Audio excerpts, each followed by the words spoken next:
The internet was already massive by the late 1990s. Millions of pages, each filled with text, images, and links, but finding anything you actually needed felt like searching for a book in a library with no catalog. Early search engines like AltaVista, Lycos, and Yahoo tried to help, but their results were often a chaotic mix, relevant information buried under piles of random matches.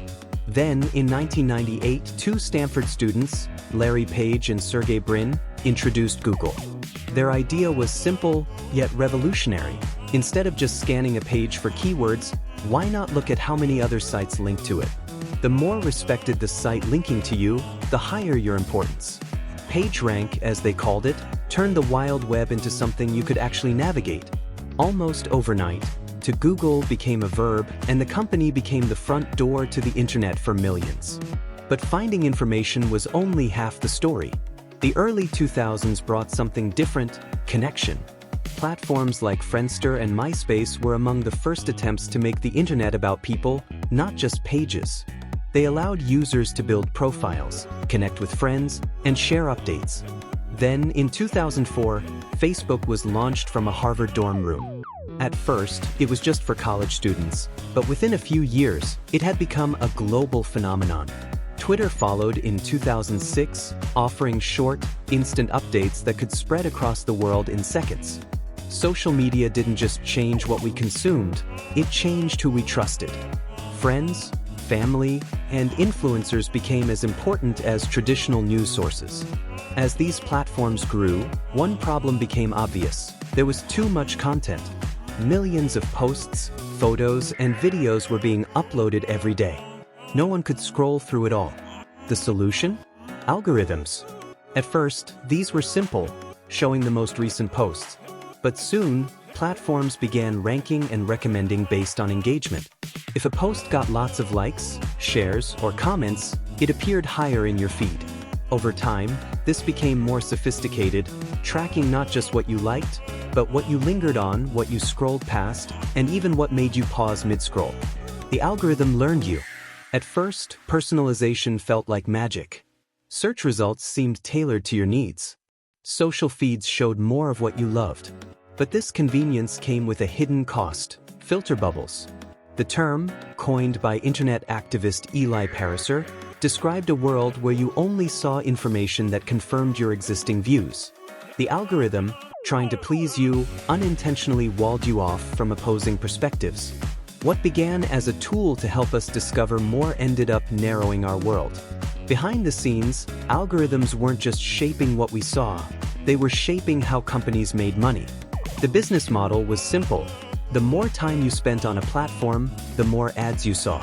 Google's AdWords transformed search into an advertising powerhouse.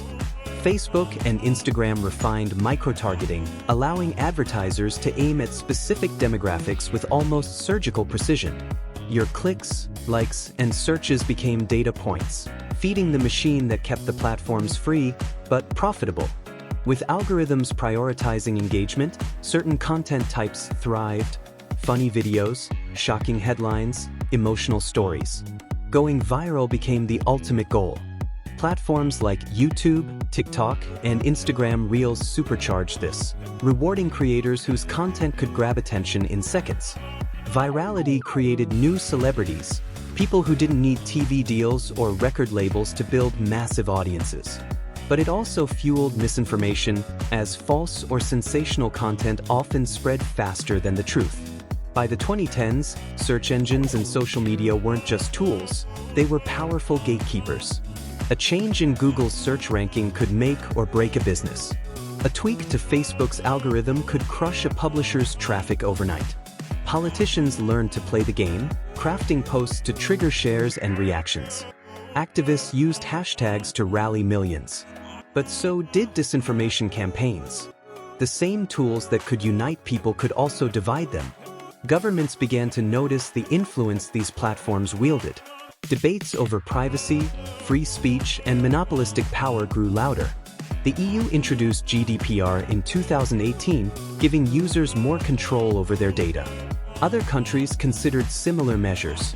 Tech companies responded with promises of transparency and improved moderation, but critics argued it wasn't enough. The question became, how do you regulate a system that thrives on global, instant communication? Today, the algorithm is everywhere, from Netflix recommending your next binge to Spotify curating your playlists. AI-driven personalization is becoming more predictive, anticipating what you want before you know you want it. But the conversation has shifted. People are asking, do these algorithms serve us, or are we serving them? The challenge for the next decade will be finding a balance between personalization, truth, and public good.